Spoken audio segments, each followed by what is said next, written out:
Vamos a dar inicio a la conferencia. Muy buenas tardes a todos ustedes. Gracias por venir a esta conferencia sobre análisis no lineal y su importancia en análisis no lineal en estructuras, que dictará el doctor Oriol Arnau Delgado. Oriol Arnau es un joven investigador catalán que su formación la realizó en la Universidad Politécnica de Cataluña. Su formación fue como ingeniero mecánico industrial. Después realizó en la misma universidad su doctorado en análisis no lineal en temas de túneles, y como investigador estuvo 6 años en la Universidad Politécnica de Cataluña. Hizo una estancia en la Universidad Tecnológica de Delft, en Holanda, en temas de revestimiento de túneles. Posteriormente, en 2013, él se graduó en doctorado en 2012 y en 2013 fue distinguido como investigador postdoctoral beca Rosenbluth, y desde entonces a la fecha ha estado acá con nosotros desarrollando varios temas que también están relacionados con la conferencia de hoy. En todo este lapso ha logrado, ya como investigador, en su corta pero productiva carrera, ha logrado un gran número de artículos en revistas de gran impacto, diversos informes técnicos, conferencias, artículos en congresos, y eso también le permitió ingresar al Sistema Nacional de Investigadores. Entonces voy a dejar con ustedes al profesor Oriol para que aborde este tema, que creo que va a ser de interés para todos. Gracias. Muchas gracias, doctor Muriá, por su presentación. Muchas gracias a todos por venir hoy a esta conferencia, que en esta ocasión he titulado Análisis no lineal en la evaluación y diseño estructural, aplicaciones, tendencias y oportunidades. Bien, en este caso, y saliendo un poco de lo que solemos hacer los investigadores, de tratar los temas, digamos, muy técnicos, explicar nuestros pequeños encuentros en detalle, no muy focalizados en el pequeño avance que aportamos. Al ser una conferencia general del Instituto, quise plantear un poco cuál es la línea, cuál es el interés, cuáles son las aplicaciones del análisis no lineal, de acuerdo, y cuáles son las oportunidades que nos han llevado desde la coordinación de estructuras, de acuerdo, a tomar ciertas decisiones sobre planteamientos que hemos pensado que serían importantes para el futuro, que serían interesantes de abordar.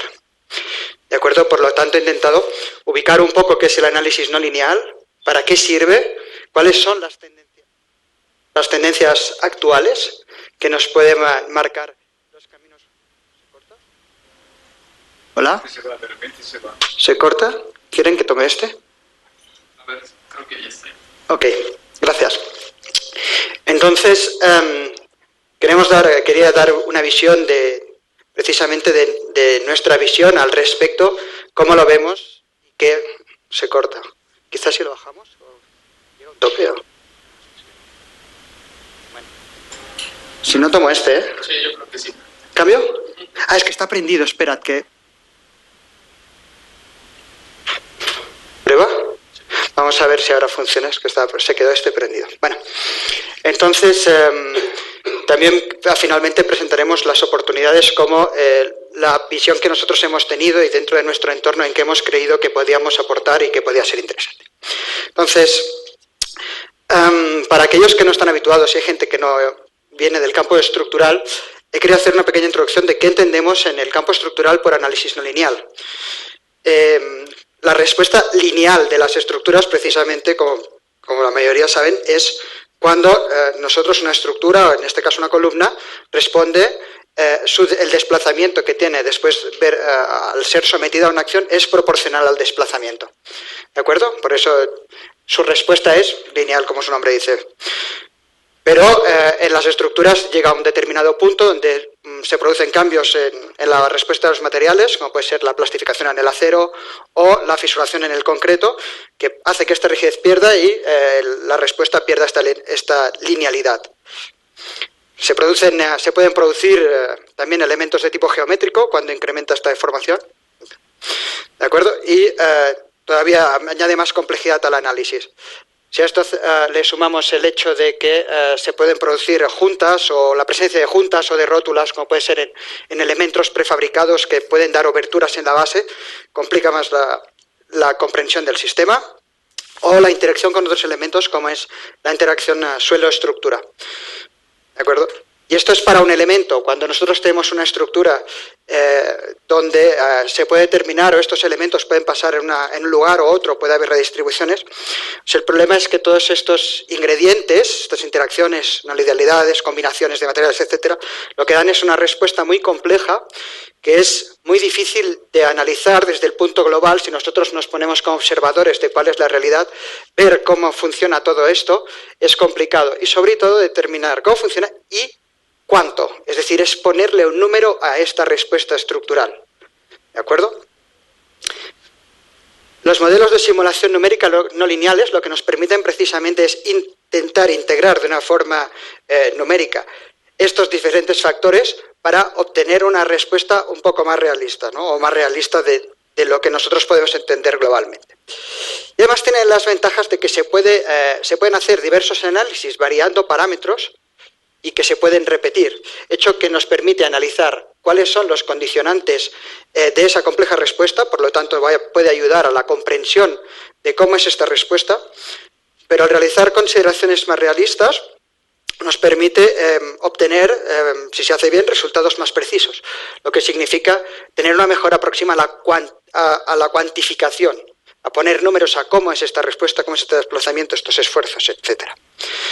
Entonces, así de entrada, luego voy a ahondar en distintos parámetros, pero así de entrada vemos que el análisis no lineal puede ser una valiosa herramienta. Me lo he puesto así en negrita y grande este concepto porque es importante, es una herramienta.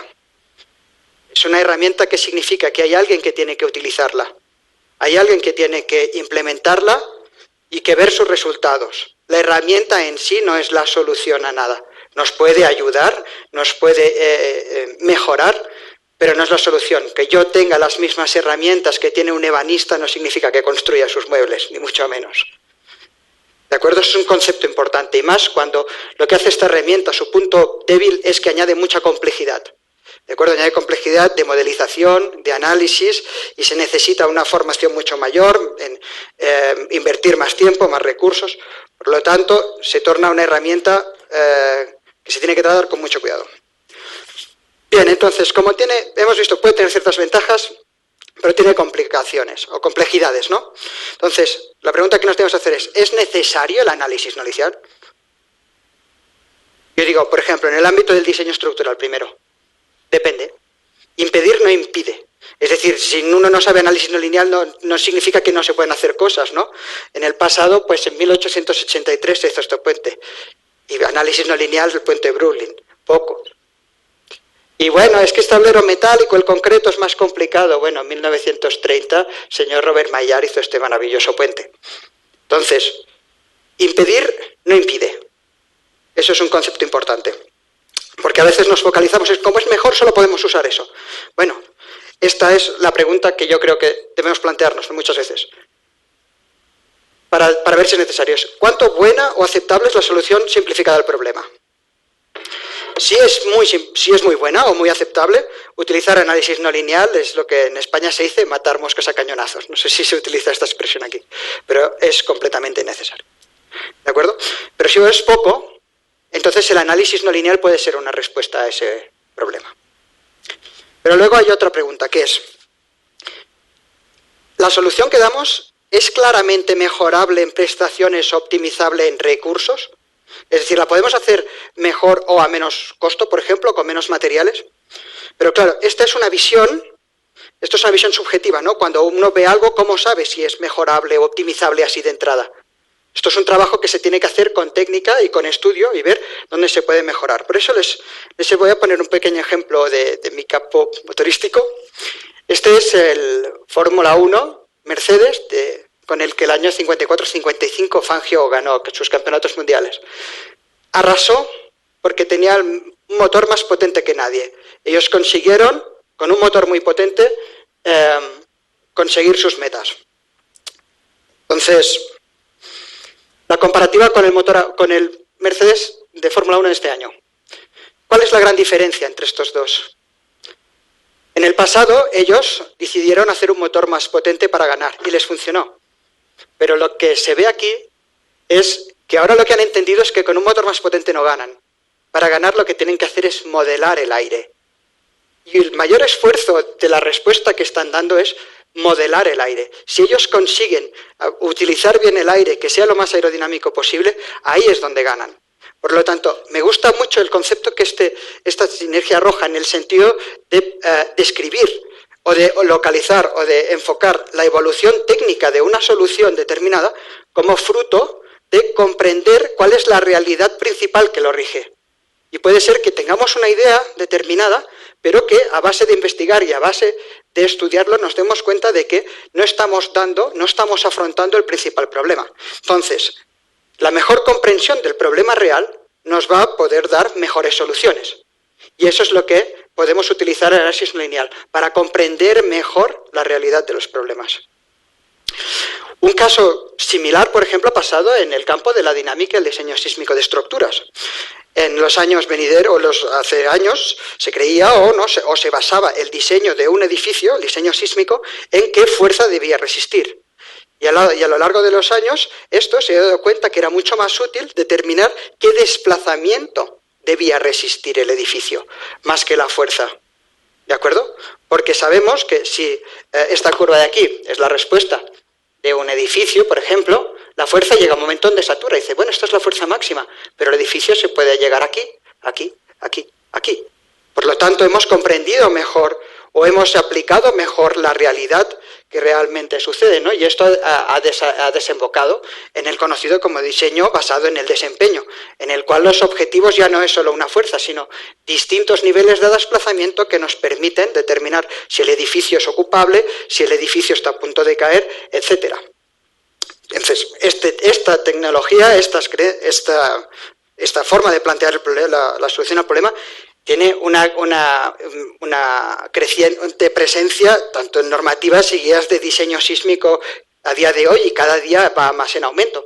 Pero este tipo de técnicas es necesario conocer adecuadamente cómo es la respuesta no lineal de la estructura. Si no conocemos esto, difícilmente podemos establecer cómo van a ser estos niveles. Hay aproximaciones, sabemos que se hacen aproximaciones en función de la respuesta lineal, ¿de acuerdo? Pero es necesario considerar cómo es la respuesta no lineal. Entonces, esta sería una primera, refiriéndonos al título, una de las primeras tendencias claros que puede marcar el futuro o la utilización futura de análisis no lineal, el diseño basado en el desempeño. Otro punto que puede marcar una tendencia importante es el uso y el diseño de elementos con concreto reforzado con fibras. Las fibras que se añaden en el concreto lo que hacen es que una vez el concreto fisura, lo que hacen es añadir esta parte de resistencia, esto sería el concreto. Sin fibras, el concreto con fibras añade esta resistencia, que se llama tenacidad, permite que se deforme, pero lo hace después de haber fisurado. Primero tiene que fisurar el concreto para que las fibras trabajen. Por lo tanto, ya ha cambiado su rigidez. ¿Y eso qué significa? Que en estructuras hiperestáticas, las redistribuciones, para considerar adecuadamente las redistribuciones, las bondades redistributivas que la tenacidad, que esta resistencia de la fisura o que genera la inclusión de fibras, requiere de tener en cuenta el análisis, de hacer un análisis no lineal de cómo van a ser estas redistribuciones. Otra tendencia que se utiliza actualmente un poco, pues es el estudio de detalles o de puntos clave en determinados proyectos.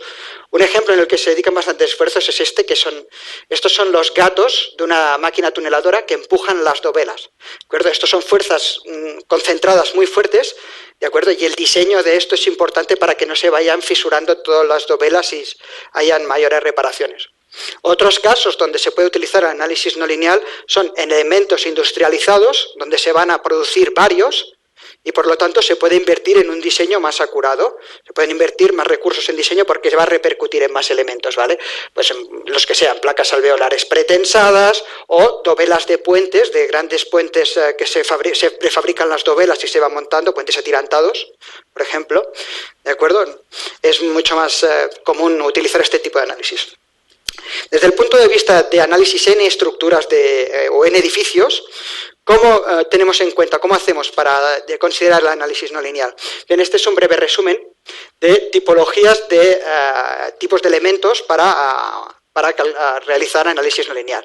Lo que le llamamos en elementos de plasticidad concentrada, que son los que la respuesta dinámica, la respuesta no lineal se concentra en los extremos, y lo que llamamos de plasticidad distribuida, que son elementos algo más sofisticados, donde el comportamiento de los materiales, el daño y demás se integran en los elementos.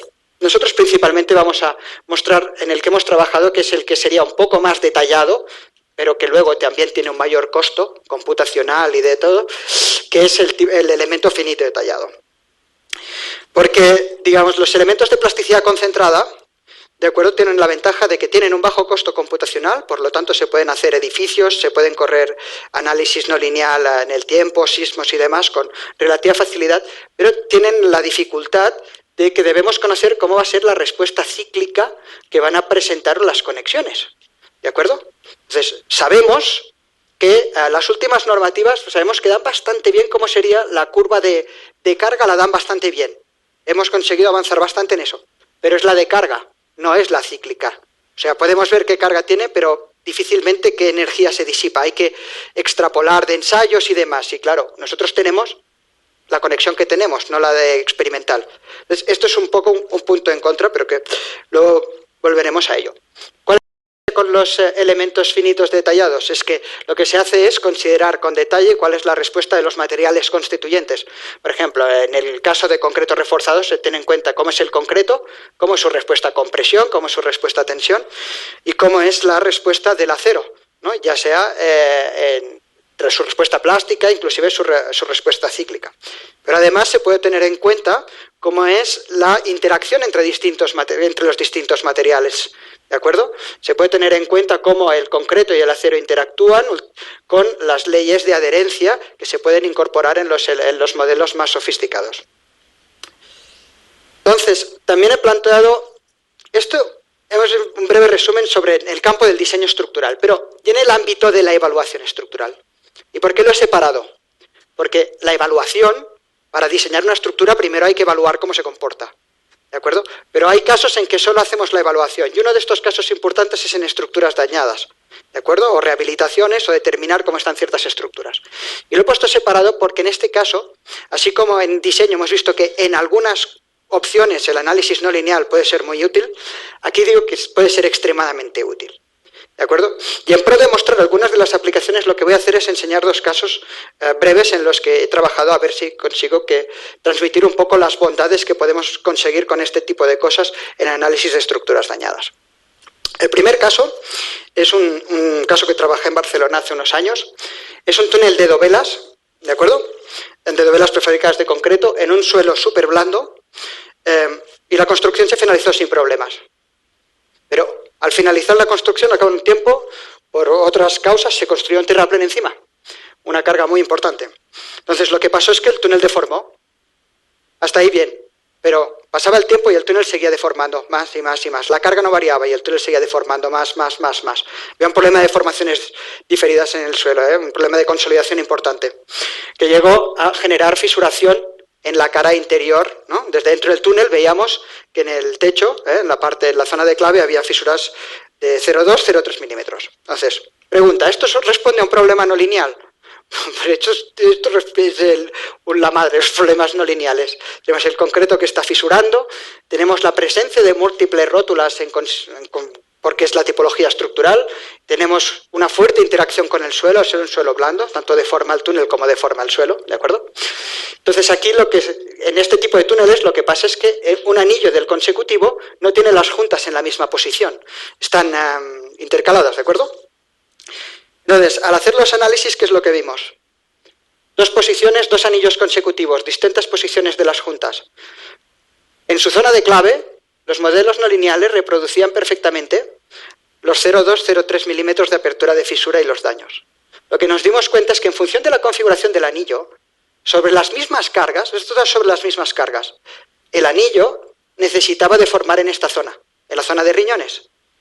En esta configuración hay una junta y asumía la deformación por la rotación de la junta. Pero en este caso, como está capicuada, es la misma zona, no hay junta. Lo que hacía era fisurar las dovelas y concentrar el giro como daño en la dovela en vez de como la junta. Consecuencia, esta línea azul, las líneas azules y los puntos azules son tensión de refuerzo y apertura de fisura en la zona del intra-2, en la cara que podíamos ver. Como ven, aperturas de fisura alrededor de 0,25 y tensiones de 300. Pero en la cara no visible, en la que teníamos que extrapolar qué estaba pasando, para una configuración, ¿de acuerdo? Esta no había apertura de fisura, porque rota la junta, pero en la otra había una apertura muchísimo mayor y podía llegar a la plastificación. De forma que el análisis no lineal y lo que nos permitió fue ver que, a pesar de que la lectura interna era la misma, lo que podía estar pasando en la cara externa podía ser muy distinto. Y se tomaron medidas distintas de protección y de reparación en función precisamente de estos resultados. Otro caso que trabajamos aquí fue fueron los daños que aparecieron en la conexión entre un túnel y una lumbrera por hundimientos diferenciales. Responde a un problema no lineal. Yo creo que está claro que alguna fisura apareció ahí. Hubo un daño muy fuerte.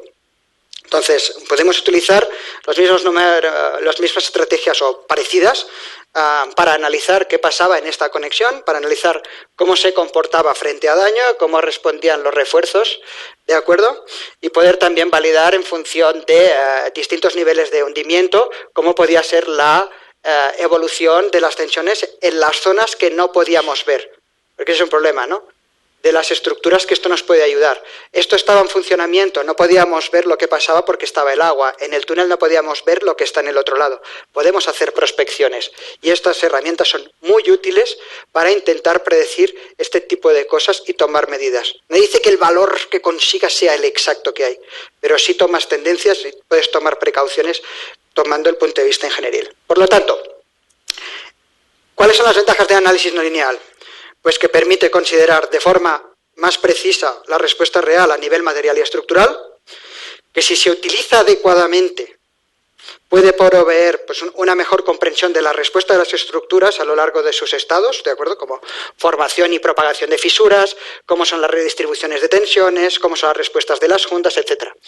Y también puede producir estimaciones satisfactorias, ¿de acuerdo?, de cuáles son los puntos característicos de una estructura, como carga de fisuración, resistencia última, ductilidad, etc. Vamos a los inconvenientes, que los tiene y bastantes, ¿no? Incrementa mucho la complejidad del análisis, ¿de acuerdo? Requiere elevados tiempos en generación de modelos, pues requiere modelos muy detallados. Requiere conocimientos importantes de la respuesta no lineal de materiales y de estructuras, pero también de los modelos numéricos, eso es importante. Las propias herramientas de solución de estos modelos ya son muy complejas y tienen variabilidad. Entonces uno también tiene que formarse en eso, no solo en la respuesta de las estructuras, sino en las complejidades de la propia herramienta de solución. El análisis de los resultados es complejo, luego enseñaré algún mapa que les va a orientar. Un costo computacional elevado. Los casos complejos no están en un minuto. Se requiere tiempo, ¿de acuerdo? Y se requiere capacidad. Y hay factores intrínsecos al modelo y al usuario que influencian el resultado, ¿de acuerdo? Por distintos parámetros que se pueden tomar, por cómo se puede hacer. Es un tema complicado. Pero creemos que esto es donde creemos que estamos hoy. Pero ¿dónde vamos a estar en el futuro? ¿Dónde vamos a estar en el futuro con estos inconvenientes? Elevado tiempo, generación de modelos, etc. Es verdad, pero creemos que poco a poco se van mejorando las herramientas para este tipo de análisis. Antes eran software muy caseros o prácticamente de universidades y ahora cada vez hay compañías más especializadas que dan software que te permite generar esto más rápidamente y hay más herramientas. Formación más específica y adecuada. Bueno, aquí es donde nosotros tenemos un peso. Cuanto mejor formemos y más especializadas, más formadas... Terminó la pila. Ahí. Y más formada esté la gente, ¿de acuerdo? Esto también atañe al cuerpo académico. Se puede investigar en formas de tratamiento adecuadas de las respuestas, en cómo buscarla. La capacidad computacional evoluciona por sí solo, no hace falta que la impulsemos nosotros, ya tiene otras cosas, otras causas que la hacen evolucionar. Nosotros pues, simplemente esperando un poco con el tiempo ya se va dando, no somos nosotros los que más presionan para que se evolucionen las computadoras, ¿no? O no solo. Y luego cada vez hay más guías y más normativas que nos ayudan a mejorar el uso y la implementación de modelos numéricos no lineales. O sea, cada vez hay más información aceptable y normativa, que eso es importante, ¿no? Para la práctica. Entonces, ¿de qué depende, de qué creemos que depende el futuro del análisis no lineal? Pues bueno, del interés, la necesidad que se genere, esto ya lo hemos comentado. Luego, del retorno que se consiga de sus ventajas, o sea, cuanto mejor retorno tengamos de las ventajas que procede, mejor. De cómo evolucionen las limitaciones, ¿de acuerdo? De cómo las vayamos segando. Y por último, importante, de la creatividad. ¿Por qué he puesto la creatividad? Porque esto, como os he dicho, es una herramienta. Y una herramienta sirve para solucionar problemas. Entonces esto, lo que se use, depende mucho de la gente, de los investigadores, de los ingenieros que estén delante de un problema en su entorno, en sus condiciones y decidan que esta herramienta puede ser útil para aquella. ¿Sí? Entonces, creemos que si hay investigación y hay desarrollo alrededor de estas tecnologías, se van a incrementar el retorno de las ventajas y se van a reducir las limitaciones. Cuanto más se trabaje en este tipo de cosas, mejores resultados y menos limitaciones. Y además, cuanto más se utilice, más creatividad va a haber. Cuanto más se difunda, ¿de acuerdo? Más creatividad y más aplicaciones se va a ver, ¿no? Con un poco de innovación también hacia la práctica, creemos que va a crecer el interés y la necesidad de aplicar estas ventajas que la investigación y el desarrollo han promovido. ¿De acuerdo? Entonces, de estas líneas de investigación y desarrollo que pueden mejorar, ¿qué oportunidades hemos identificado nosotros en nuestro entorno? ¿No? Lo que hablábamos. La creatividad va también en los problemas que uno tiene a su entorno para poderlo aplicar. ¿Cuáles hemos vislumbrado en nuestro entorno en los que nos han decidido a trabajar en esa línea y a abrir trabajos de investigación en este campo? Bien, hemos identificado dos. Uno, la simulación de edificios de concreto reforzado y la respuesta dinámica de edificios de concreto reforzado. Y una segunda, que es la complementación de campañas experimentales, ¿de acuerdo? Mediante simulación numérica. En este caso se ve un muro de mampostería porque lo que hemos trabajado es en complementar una campaña de ensayos experimentales sobre mampostería. ¿De acuerdo? Lo veremos. Pero el concepto es complementar ensayos. En este instituto tenemos la gran suerte de tener un proyecto fantástico de monitoreo de la salud estructural de edificios, ¿de acuerdo? Que lo que hace es tener instrumentación permanente de 3 edificios. En este caso, pues están el PC y el CSUT, aquí en la Ciudad de México, y el SIS en Acapulco. ¿De acuerdo? Esta instrumentación lo que permite es que tengamos acceso a cuál es la respuesta real de un edificio frente a un sismo. ¿De acuerdo? Y esto es un marco inigualable para el empleo, la evolución y la validación de estos métodos de análisis no lineal. Tener cómo se daña realmente todo un edificio entero o cómo evolucionan su comportamiento es algo fantástico y bastante excepcional en todo el mundo. Tengo que decirlo que es una oportunidad muy única. Entonces decidimos abrir una línea dedicada al estudio de la respuesta dinámica de edificios de concreto, con los objetivos principales de comprender los mecanismos resistentes que gobiernan la respuesta de los edificios, en determinar cuál es la influencia de la interacción sobre estructuras. Sabemos que aquí en la ciudad, bueno, y en otros lugares, ¿no? Pero hay lugares donde tiene un peso muy importante la interacción sobre la estructura, y también evaluar y mejorar la capacidad de estos métodos no lineales en simular la respuesta dinámica real de los edificios. ¿De acuerdo? Un punto que nos interesa es que es el siguiente. Como ustedes saben, si hay una acción sobre un edificio, ¿de acuerdo? Esto, a la que llega, a que supera cierto límite, empieza a dañar alguno de sus elementos, ya sean elementos estructurales o elementos externos también, ¿vale? ¿Verdad? Que lo que hacen es que degrada la rigidez real del edificio, o la inicial del edificio, perdón. ¿Verdad? Y esto se traslada en una variación de las frecuencias fundamentales que están rigiendo la respuesta dinámica del edificio. Bien, esta variación de las frecuencias fundamentales nosotros tenemos la suerte de tener edificios instrumentados, donde ahí tenemos la respuesta permanentemente y podemos analizar cómo se comportan los sismos. Pero las frecuencias fundamentales también se pueden obtener por métodos de vibración ambiental en edificios que no están permanentemente instrumentados, de forma que podemos medir cuáles son las frecuencias de un edificio nuevo, cuáles son las frecuencias después de un determinado evento. ¿De acuerdo?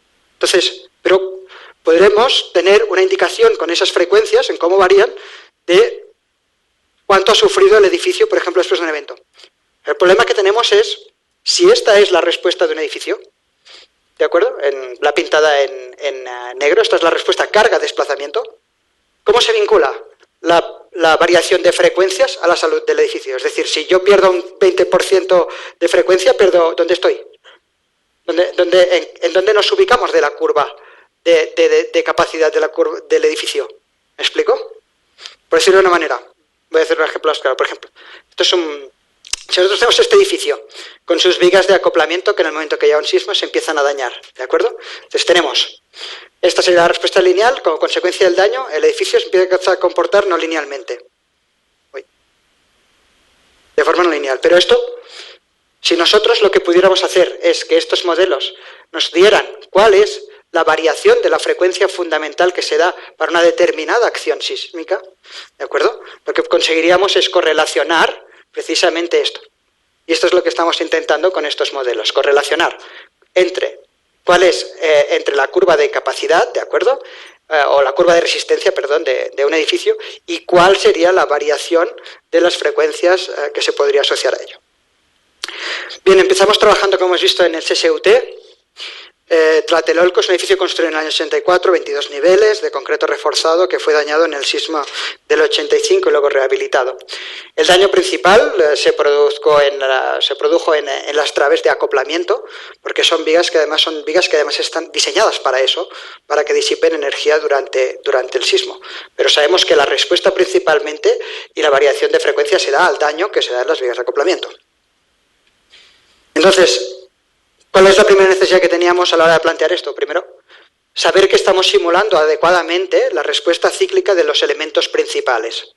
¿De acuerdo? En el caso del CSUT, las vigas de acoplamiento. Sabemos que los elementos finitos no lineales son una herramienta potencialmente útil. ¿De acuerdo? Porque hay otros trabajos, aparte de nuestra experiencia, hay otros trabajos que han reproducido satisfactoriamente vigas sujetas a fuerzas cortantes. Sabemos que son complejas de reproducir, las roturas a cortante, y respuesta cíclica de conexiones. ¿De acuerdo? Pero tenemos un problema, que es, fíjense en el detalle que tienen estos modelos. Estos son los tamaños de los elementos finitos. Evidentemente, cuanto más pequeño es cada elemento finito, más precisión se obtiene en el modelo. El problema que tenemos es que con las actuales capacidades de las computadoras que podemos utilizar comercialmente, ya no hablo de supercomputadoras, ¿no? En un instituto como este, lo más sofisticado que alcanzamos a nivel PC, no es capaz de hacer un edificio con este nivel de detalle. ¿De acuerdo? No podemos modelar con este tamaño de malla, con esta precisión previa, ¿de acuerdo? Edificios completos porque no tenemos capacidad computacional. Por lo tanto, ¿qué era necesario previamente? Era determinar cuáles eran las configuraciones más adecuadas de elementos finitos, es decir, de qué tamaño de malla, qué tipo de elemento, qué es lo que nosotros podemos utilizar para poder que sea lo más eficiente posible en el ámbito computacional y luego evaluar cuál es la capacidad que tiene con esta densidad de malla para reproducir respuestas cíclicas. Porque poder hacer se puede hacer, pero la otra cosa es que luego funcione y que reproduzca adecuadamente. Hay que elegir cuál es el óptimo. ¿De acuerdo? Como hemos dicho, esto es el modelo de detalle que se plantea en el CSUT, pero primero necesitamos saber qué pasa con estas vigas de acoplamiento, ¿de acuerdo? Si somos capaces de reproducirlas bien y qué configuración es la más adecuada. Entonces decidimos iniciar Un proyecto focalizado a estudiar la modelización de la respuesta cíclica cortante de vigas específicamente de vigas de acoplamiento. Lo tuvimos de colaboradoras a Karen Pérez y a Gabriela Zárate, con los objetivos de analizar lo que decíamos, ¿no? La capacidad de estos modelos con mallas grandes que nos permitan hacer un edificio entero y ver cómo funcionan, cuál es la configuración más eficiente en términos de precisión, qué tamaño mínimo de elemento, qué tipo de elemento y qué propiedades mecánicas, etcétera. Evaluar los parámetros, la influencia de los parámetros de modelización más influyentes y finalmente simular la respuesta cíclica cortante del complejo conjunto muro viga de acoplamiento que se da en el CSUT. A tal efecto, lo que decidimos es tomar unos ensayos que estaban muy bien documentados de unas vigas de acoplamiento parecidas a las que tenemos en el CSUT. En este caso, son unos ensayos que se llevaron a cabo en UCLA, creo, si no recuerdo, sí, en UCLA, por Nash, que se pueden documentar en el NIS, que es un puerto de documentación para diseño sísmico muy importante. ¿De acuerdo? Entonces, había unos ensayos cíclicos de vigas de acoplamiento y había una que no tenía las barras de refuerzo diagonal que hoy en día obligan los códigos y que se ajustaba al tipo de configuración que encontramos en el CSUT. Y además está muy bien documentado. Entonces, lo que decidimos fue, vamos a reproducir este ensayo. Vamos a ver qué conseguimos, qué precisión conseguimos a la hora de reproducir este ensayo. Entonces, trabajamos con dos modelos de elementos finitos sólidos, que tienen volumen, cúbicos, ¿de acuerdo? Con dos tamaños de malla distintos, dividiendo el canto de la viga en 3 o en 5 elementos, intentando que sean lo más cuadrangulares posibles. Y luego también evaluamos 3 mallas distintas de elementos tipo shell. ¿De acuerdo? Sabemos que el tipo shell también es un elemento finito tipo 3D, pero que en este caso no computa directamente el campo de deformaciones transversales, sino que lo aproxima pues, por métodos de mecánica como si fuera un poco una barra, ¿no? Pero tiene capacidades muy buenas y un costo computacional más bajo. Entonces, las consideraciones que tuvimos que tomar en cuenta para intentar modelizar esto, pues utilizamos un modelo que se llama Total Strain Rotating Crack, son modelos de fisuración distribuida, en este caso es el del programa Diana, pero este modelo se puede encontrar en otros programas como Athena y otros programas de elemento finito no lineal avanzado. La respuesta no lineal del concreto la tomamos de acuerdo a estas guías, Guidelines for Non-Linear Finite Elements of Concrete Structures, es una guía para análisis no lineal muy completa, que han desarrollado el Gobierno de Aguas o el Ministerio de Aguas de Holanda, con el soporte de los técnicos de Delft y de Diana, de Jan Rutsch y compañía, han desarrollado una guía muy avanzada para aplicar directamente en análisis no lineal, ¿de acuerdo? Y aquí define muchísimas de las cosas que se explican aquí, ¿no? Utilizamos una compresión parabólica, la tensión post-fisuración es de tipo exponencial, el refuerzo, como se ve, el refuerzo de concreto de acero es altamente detallado y responde a un modelo de plasticidad de von Mises. La adherencia concreto-refuerzo se consideró según el Model Code 90. Se consideró, y es importante considerarla, la reducción de la resistencia que ocurre por ocasión de la fisuración lateral, que es un efecto que sucede en el concreto en carga cíclica. Y también pues, se consideran los efectos de confinamiento, la degradación del coeficiente de Poisson una vez ha fisurado, porque esto tiene unas connotaciones numéricas de deformación, etcétera. Son modelos complicados, pero que quien le interese que me busque y le mandaré publicaciones y demás de cómo conseguir hacer esto. ¿Qué es lo que obtenemos? Pues obtenemos esto. En elemento finito de detallador tenemos esto. Obtenemos campos de deformaciones y tensiones. Lo que a veces decíamos, no son resultados complejos. Un modelo simplificado lo que tiene es una rotación que es fácilmente contrastable. Este tipo de modelos obtienen esto. Y es más complejo. Tenemos un campo de deformaciones donde muestra las dos fisuras de cortante que se dan en la viga de acoplamiento. El refuerzo longitudinal, si ven aquí en rojo, muestra las dos rótulas que se forman en los extremos y que jalan del refuerzo longitudinal. Y los estribos, como ven aquí, donde se aumentan las tensiones, se ve también cómo responden a la fisura de cortante. Claro, esto es difícil, esto hay que interpretarlo. Por eso uno de los inconvenientes de esta metodología es que hay que buscar maneras de tratar estos resultados de forma que sean más digeribles, porque cuando uno tiene todo esto en un edificio, hay madre. Es una de las cosas que también debemos trabajar. ¿Qué obtuvimos? Pues que, por ejemplo, en los sólidos, al reproducir la respuesta cíclica, la respuesta global de carga y de carga última y donde rompía, en puntitos es el experimental, y en rojo es el numérico. La respuesta de carga, ¿cuál era la carga última? ¿Dónde se daba? La descarga, teníamos una respuesta muy buena. ¿De acuerdo? Un ajuste muy satisfactorio en la respuesta general. Con los shells, que tienen menos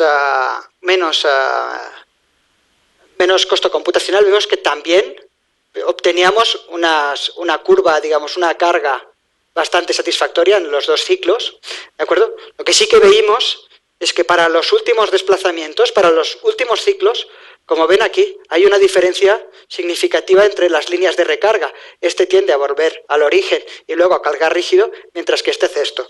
Entonces, lo que veíamos era esto. Una reproducción muy satisfactoria de la respuesta histerética hasta desplazamientos de 30 milímetros, aquí se ven varios ciclos, ¿de acuerdo? Con los dos modelos. El puntito es el experimental, el rojo es el sólidos y el verde es el shell. Teníamos bastante buena, por la complejidad del mecanismo, teníamos bastante buena reproducción de la respuesta histerética hasta desplazamientos importantes de 30 milímetros. Lo que veíamos es que para desplazamientos muy grandes, lo que hemos visto es que cuando el daño en el concreto ya es muy significativo, cuando está muy dañado el concreto, ¿de acuerdo? Sólidos y shells muestran una respuesta distinta.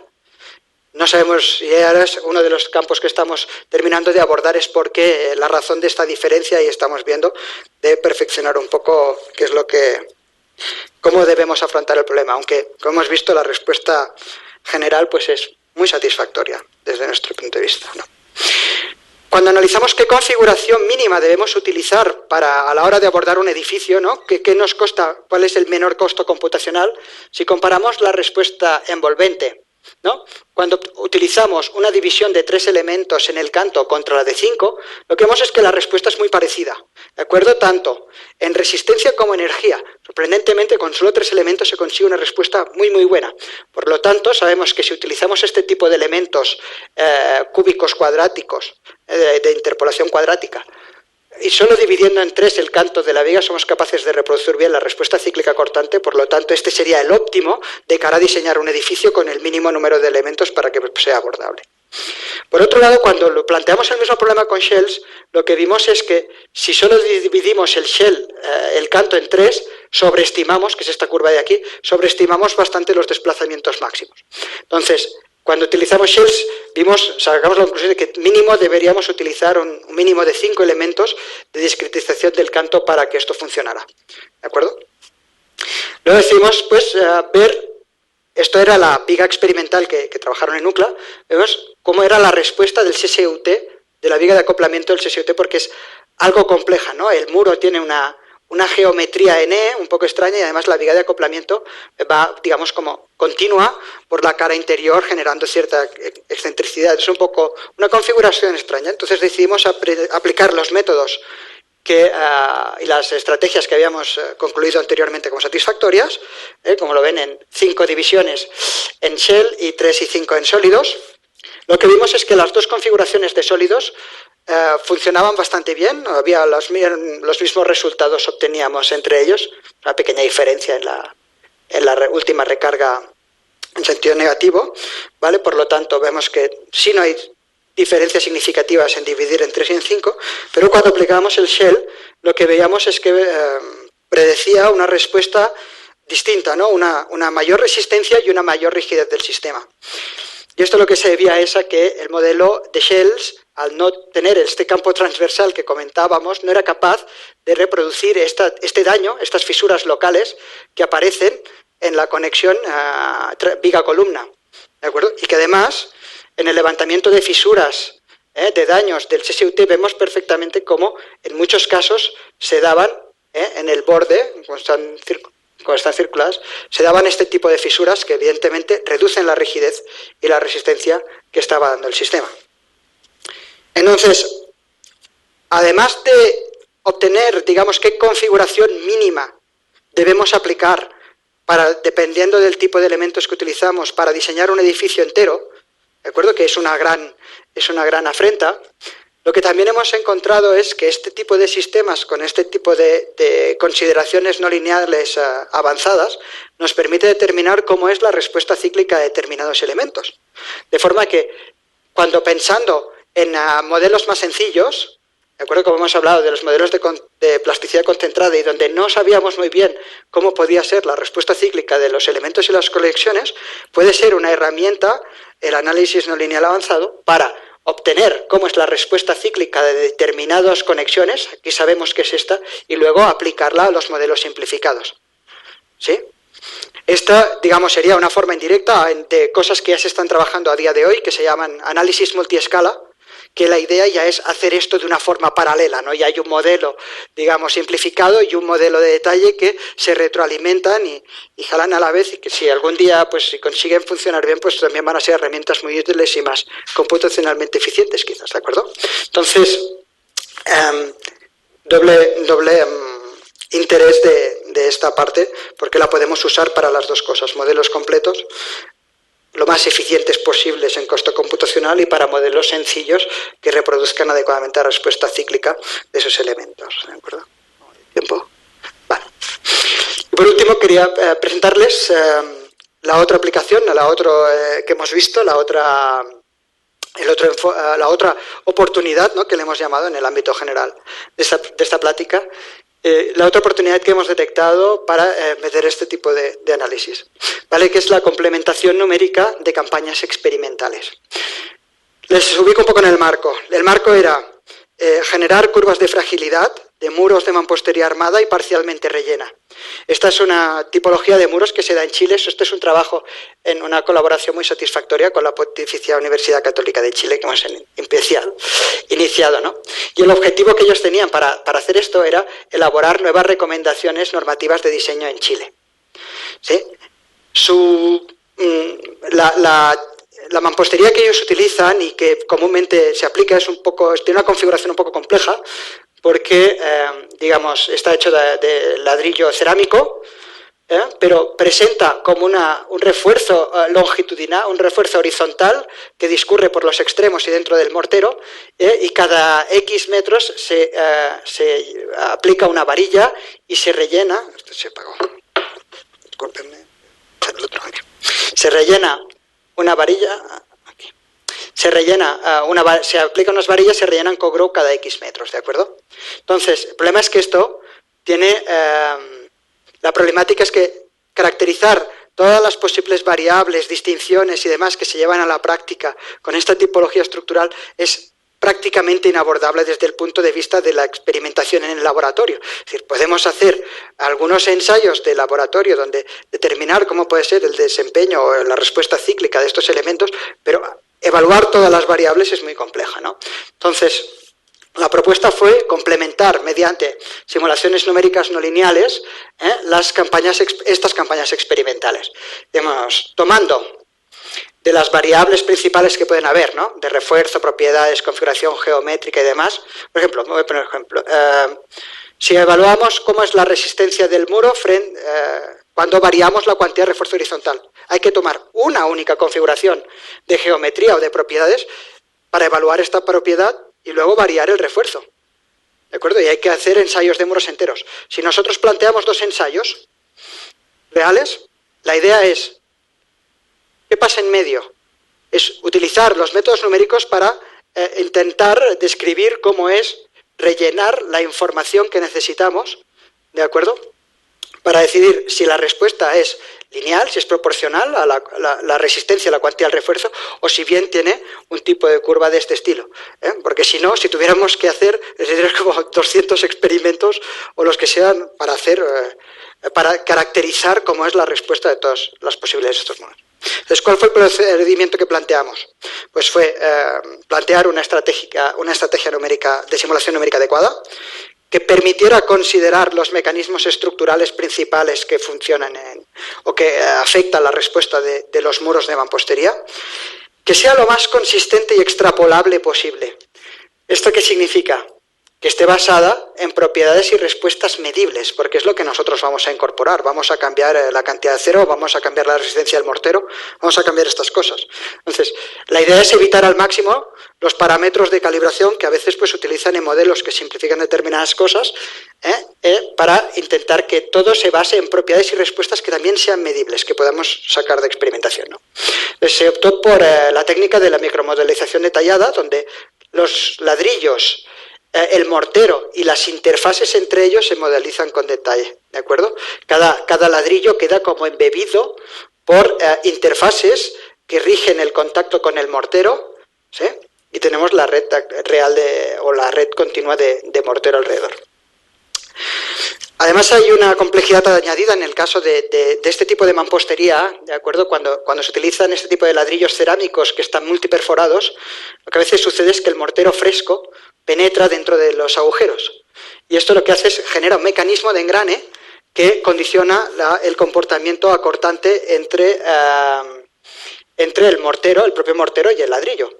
Y lo que hace es que contribuye a que fisuren el ladrillo. A veces en mampostería hay modelos que lo que hacen es la fisura voltea las unidades, pero en este caso lo que vimos es que se rompen mucho los ladrillos por distintas partes. Entonces, nuestro modelo tenía que ser capaz de considerar la fractura del ladrillo. Además, la del mortero, la del ladrillo y la de otros elementos, ¿de acuerdo? Entonces, el primer paso era validar la herramienta numérica respecto a los ensayos que tenemos. Tener en cuenta eso, que esto requiere de caracterizar bien los materiales. O sea, cuando se plantea una campaña de estas para ser complementada, se tiene que caracterizar muy bien, porque esos son los parámetros que luego nosotros vamos a tener que hacer, ¿no? No voy a entrar en esto porque no tengo tiempo, pero si quieren más información les voy a pasar. Y luego, pues realizar los análisis paramétricos que se requieran para el estudio en cuestión. La primera validación la hicimos respecto a 4 muros que estaban sometidos a carga lateral cíclica en el plano. Eran 2 ejemplares de cada uno de estos, son idénticos. La diferencia que tienen es, en geometría y materiales, la diferencia que tienen es que estos muros tenían menos refuerzo y estos muros tenían un mayor nivel de refuerzo horizontal. ¿De acuerdo? Y se hicieron 2 ejemplares de cada uno. Esos son los 4 muros, para que se hagan una idea de la tipología. El ensayo fue a carga cíclica, ahí ven, ¿no? Carga cíclica, lo que se llama estática. El modelo, como decimos, tenemos los elementos, el mortero, los alambres de acero conectados al mortero. ¿Qué respuestas obtuvimos? En rojo y azul están las respuestas experimentales, obtenidas como envolventes de la respuesta cíclica, ¿vale? Por eso pone la carga noval, sería el rojo, la carga noval inversa es el continuo y el discontinuo, y un muro sería el rojo y el otro azul. En negro vemos el resultado numérico, cómo se ajustó bastante bien a la respuesta, vista la complejidad. El único que, digamos, el modelo predijo un desplazamiento lateral un poco inferior al que realmente alcanzaba el muro.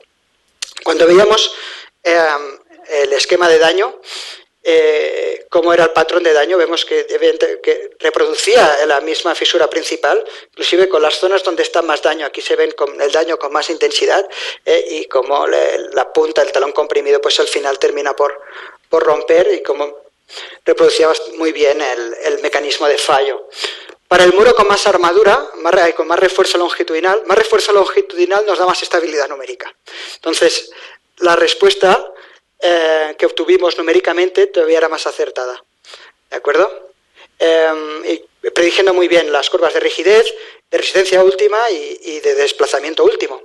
E inclusive el modo de fallo, al tener más refuerzo, se fijan en esta zona, no se concentraba tanto la fisura, se dio más distribuida, pero el modelo también fue capaz de ver un poco que esta fisuración se distribuía mejor, se concentraba en este tramo de aquí y finalmente teníamos la misma falla en la esquina que veíamos, ¿no? Es una vez validado el modelo, otra validación que hicimos, esto es el trabajo de tesis de Sebastián Calderón, que es un alumno de la Pontificia. Se hizo el mismo protocolo, el mismo ensayo sobre 3 muros para estudiar el efecto de la abertura, de cómo implicaba la abertura. ¿De acuerdo? Se ensayaron estos 3 muros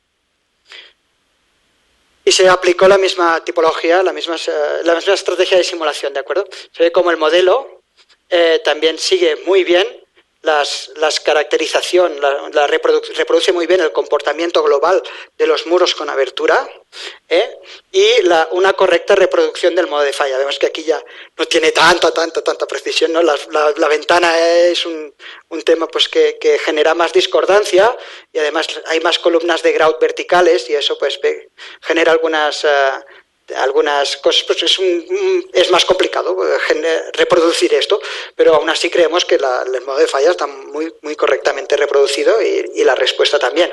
Entonces lo que se hizo fue utilizar esta herramienta para estudiar numéricamente la influencia de distintos tamaños de abertura, ¿de acuerdo? Y se realizaron otros modelos, y permitió pues caracterizar la correlación entre la respuesta del muro y el tamaño de la abertura. Y lo mismo se hizo para el refuerzo longitudinal, para la cantidad de refuerzo que se daba en la zona de la abertura, ¿de acuerdo? Todo esto se aplicó numéricamente, y lo que permitió pues caracterizar esas correlaciones, utilizar la herramienta la herramienta numérica calibrada contra los experimentos, para poner esos puntos intermedios para completar cómo es la respuesta que se está obteniendo. Y ya como conclusiones, sí, ya me voy. Quisiera pues comentar pues lo que hemos visto, ¿no? Más conclusiones, es un sumario, ¿no? Es que el análisis no lineal puede ser una poderosa, pero recuerden, recuerden muy bien esto, es una herramienta. Por sí solo no resuelve nada, tiene que haber gente atrás que lo use, que lo interprete, que lo adapte y que desconfíe. ¿De acuerdo? Tiene que haber alguien que lo use, si no, no tiene sentido. Pero puede permitir, potencialmente útil en la comprensión y cuantificación de los comportamientos complejos que vemos en las estructuras. Como tendencias actuales que puedan mostrar una especial relevancia, pues vemos que está el campo del diseño sísmico, el campo de la optimización de elementos industrializados y el análisis detallado de estructuras complejas o estructuras que presentan daños, degradación, etcétera, etcétera. Perdón, ya fui. Y como oportunidades, como futuro, pues parte importante de la utilización que se le dé y que tenga en el futuro estas metodologías depende de la investigación que desarrollemos ahora, ¿de acuerdo? Porque consigamos maximizar el retorno de las ventajas que estos métodos pueden ofrecer, o sea, que los mejoremos, una palabra, y que limitemos o que minimicemos las limitaciones que consigamos limitar o minimizar las limitaciones que objetivamente presenta. Y el otro punto clave es la formación que se dé alrededor de esto. Hemos dicho, son modelos complejos y necesitan de formación específica. Entonces, en función de la formación específica que tengan los ingenieros estructurales, ya sean los actuales, ¿de acuerdo? Pero que a veces ya no van por el mismo canal que irían nosotros, pero en especial, porque he puesto en especial las generaciones futuras. ¿Pero por qué lo he separado? Porque los ingenieros actuales, los canales ya no son los mismos. Las generaciones futuras nos atañe más en el campo académico. La formación específica que demos en análisis no lineal, mientras se formen en cómo utilizar sus ventajas en los inconvenientes, va a ser un papel determinante en cómo se utilicen. Si les damos importancia y formamos a la gente adecuadamente para que la gente lo utilice con cierta seguridad y con el raciocinio que requieren, pues van a tener malos usos. Si no formamos a la gente para que pueda utilizar estas herramientas, pues evidentemente pues no se van a utilizar. Nada, muchas gracias por su atención, espero les haya gustado y espero pues que como mínimo pues se haya hecho reflexionar sobre a veces la necesidad o el interés en explorar determinadas vías, que aunque sean complejas, aunque requieran trabajo, aunque los resultados no sean inminentes, ¿no? Pues sean interesantes para ese objetivo que los ingenieros estructurales tenemos, que es pues de comprender mejor las estructuras y diseñarlas mejor, ¿no? Y también pues tener la flexibilidad de si algún día, pues nosotros apostamos por una metodología, pero si hay otras cosas mejores, pues nos cambiamos. Nuestro objetivo es comprensión y el diseño de las estructuras, no casarnos con un método en concreto, por más que le hayamos invertido o que seamos expertos en ello, ¿no? El objetivo es más importante, entonces hay que ser flexibles. ¿Que salen cosas que funcionan mejor? Pues vamos para allá. En lo que hemos trabajado pues está bien y no es en vano, avanzamos en los campos. Entonces, les invito pues, a que en su carrera, que van a aparecer cosas nuevas y que van a aparecer técnicas nuevas y van a aparecer nuevos métodos y van a aparecer nuevas máquinas y van a aparecer nuevas cosas, pues, les invitaría, sobre todo a los jóvenes, ¿no?, a que exploren, a que no les dé miedo, a que exploren. A veces es pérdida de tiempo, no, nunca es pérdida de tiempo, ¿no? Pero a veces no apagar el ritmo, ¿no? Pero es necesario explorar. Pues si no exploramos, no mejoramos, ¿no? Un poco en esa comparativa que he presentado antes, ¿no? Porque me gustaría terminar con una frase que me agrada, ¿no? Y que creo que a mí siempre me ha dado mucha reflexión, que dice que si hacemos lo de siempre, lo más probable que nos suceda es lo mismo de siempre. Y que gracias por su atención. Gracias a ti, Oriol. Gracias a ti.